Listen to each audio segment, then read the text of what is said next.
क्या तुम मुझसे इस वजह से नाराज हो कि मैं तुम्हें बगैर बताए चला गया? तुम क्यों ये सब कर रहे हो जुनेद? तुम्हें मुझे बताना होगा कि तुम कहाँ थे।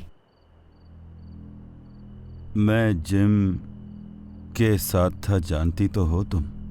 उसे इस घर से कैसे निकाला गया, और मैं बिल्कुल नशे में नहीं हूं।